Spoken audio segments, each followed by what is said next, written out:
किसान भाइयों नमस्कार, स्वागत है आपका हमारे यूट्यूब चैनल स्मार्ट एग्रीकल्चर में।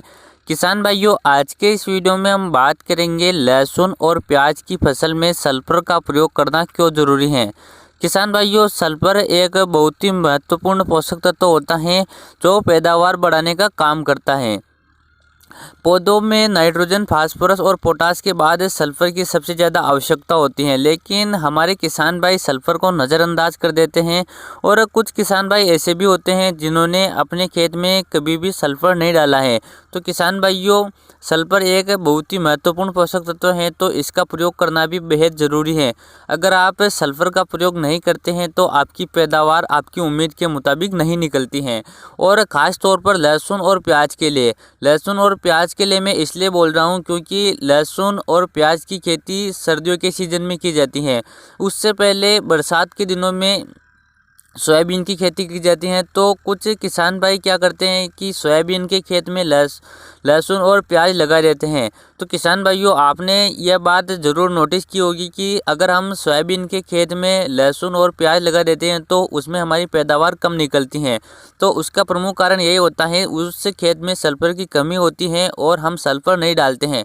और किसान भाइयों ऐसा नहीं है कि आपको सिर्फ सोयाबीन के खेत में लहसुन और प्याज की बुआई की उसमें ही डालना है। आपको लहसुन और प्याज की फसल में सल्फर डालना बेहद ज़रूरी है, क्योंकि सल्फर एक होता है और उसके फ़ायदे अनेक प्रकार के होते हैं। यह एक फंगीसाइड का काम भी करता है, यह खाद का काम भी करता है, यह एक कीटनाशक का काम भी करता है। तो किसान भाइयों इस प्रकार देखा जाए तो सल्फर एक और उसके फ़ायदे अनेक होते हैं। तो लहसुन और प्याज की अगर आपको पैदावार बढ़ानी है तो आपको उसमें सल्फर का प्रयोग करना बेहद ज़रूरी है। तो किसान भाइयों इस वीडियो में अब हम डिटेल के साथ बात करेंगे कि लहसुन और प्याज में सल्फर किस प्रकार से काम करेगा और हमें सल्फर का प्रयोग किस प्रकार से करना चाहिए, कौन सी स्टेज पर हमें सल्फर का प्रयोग करना चाहिए। तो आपको इस वीडियो में पूरी जानकारी मिलेगी, तो आप वीडियो को अंत तक जरूर देखना। और किसान भाइयों चैनल पर नए हो तो चैनल को सब्सक्राइब करके उसके पास जो घंटे का निशान है उससे ज़रूर दबा दीजिए। किसान भाइयों अब हम बात करते हैं सल्फर के बारे में। तो सल्फर एक तो फंगीसाइड का काम करता है, दूसरा कीटनाशक का काम भी करता है और तीसरा खाद का काम भी करता है। किसान भाइयों इस वीडियो में जो आपको सल्फर के बारे में जानकारी दी जाएगी वह मैं अपने मन से नहीं बता रहा हूँ। यह जानकारी मैंने NPIC की वेबसाइट से प्राप्त की है। NPIC मतलब नेशनल पेस्टिसाइड इंफॉर्मेशन सेंटर। आप चाहे तो इस जानकारी को NPIC की वेबसाइट पर भी देख सकते हैं। किसान भाइयों सबसे पहले बात करते हैं फंगीसाइड के रूप में। तो किसान भाइयों यह लहसुन में फंगीसाइड का काम बहुत ज़्यादा तेज़ी से करता है। सल्फर लहसुन में अनेकों प्रकार की फंगस को कंट्रोल करता है। तो अगर आप इसका प्रयोग करते हैं तो आपको फंगीसाइड डालने की ज़रूरत भी नहीं पड़ती है। अगर बात करें खाद की तो यह पौधे में भोजन बनाने की प्रक्रिया में मदद करता है, जिससे पौधे में हरापन बढ़ता है और पैदावार बढ़ाने में भी इसकी महत्वपूर्ण भूमिका होती है। इसकी कमी के जो लक्षण होते हैं वह नाइट्रोजन की कमी के लक्षणों से मिलते जुलते होते हैं, यानी कि सल्फर की कमी के कारण भी पौधे की पत्तियां पीली पड़ना शुरू हो जाती हैं। किसान भाइयों तीसरे नंबर पर इसका फ़ायदा होता है कीटनाशक का। यह आप में से अधिकतर किसान भाई सल्फर को सिर्फ दो रूप में जानते हैं, पहला फंगीसाइड के रूप में, दूसरा खाद के रूप में। लेकिन किसान भाइयों NPIC की वेबसाइट के अनुसार यह सफ़ेद मक्खी और थ्रिप्स को भी मार देता है।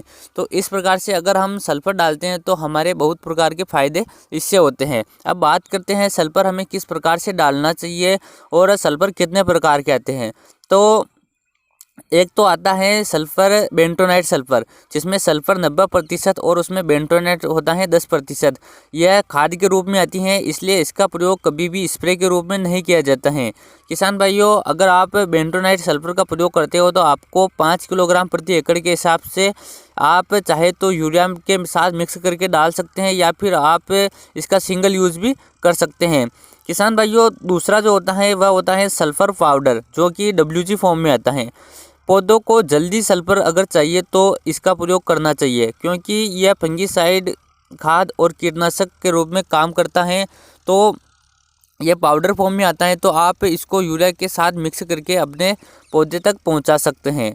किसान भाइयों इसके प्रयोग की बात करें तो एक तो आता है सिंगल सुपर फास्फेट, जिसका प्रयोग बुआई के समय किया जाता है, यानी कि प्याज की रोपाई के समय। तो अगर आप उस समय पर सिंगल सुपर फास्फेट खाद का प्रयोग कर लेते हैं तो फिर आपको बाद में सल्फर डालने की आवश्यकता नहीं होती है। और फिर अगर आप चाहे तो 80% सल्फर वाला, 90% सल्फर वाले आपको बहुत सारे उत्पाद मार्केट में मिल जाते हैं, तो प्रति एकड़ 5 किलोग्राम के हिसाब से आप इसका प्रयोग कर सकते हैं। तीसरे नंबर पर आता है लिक्विड सल्फर। किसान भाइयों, इसका प्रयोग पौधे की जल्दी ग्रोथ बढ़ाने में करते हैं, क्योंकि हम जैसे इसका स्प्रे करते हैं इसका रिजल्ट हमें 4-5 घंटे में मिल जाता है। तो इसका प्रयोग जल्दी अगर आपको रिजल्ट चाहिए तो लिक्विड सल्फर का प्रयोग आप कर सकते हैं। अब इसके डोज की बात करें तो 80% एसी फॉर्म वाला जो लिक्विड सल्फर आता है उसका प्रयोग आपको 400 ml प्रति एकड़ के हिसाब से करना चाहिए। तो किसान भाइयों, ये 3 प्रकार के सल्फर आप लहसुन और प्याज की फसल में प्रयोग कर सकते हैं। अगर हम शॉर्ट में बात करें तो आप सिंगल सुपर फास्फेट खाद का प्रयोग कर लीजिए, और नहीं करना चाहिए तो आप जो जिंक सल्फेट आता है उसका प्रयोग कर लीजिए। उसमें सल्फर के साथ साथ जिंक भी मौजूद होता है, जो भी पौधों के लिए बहुत ही महत्वपूर्ण माना गया है। तो किसान भाइयों, इस प्रकार से बात करें तो हमारी लहसुन और प्याज की फसल के लिए सल्फर एक बहुत ही महत्वपूर्ण पोषक तत्व तो माना गया है। तो हमें लहसुन और प्याज की फसल में सल्फर का प्रयोग करना बेहद ज़रूरी है। किसान भाइयों, उम्मीद करते हैं ये जानकारी आपको पसंद आई होगी। वीडियो पसंद आए तो वीडियो को लाइक जरूर कीजिएगा। चलिए मिलते हैं अगले वीडियो में। जय जवान जय किसान।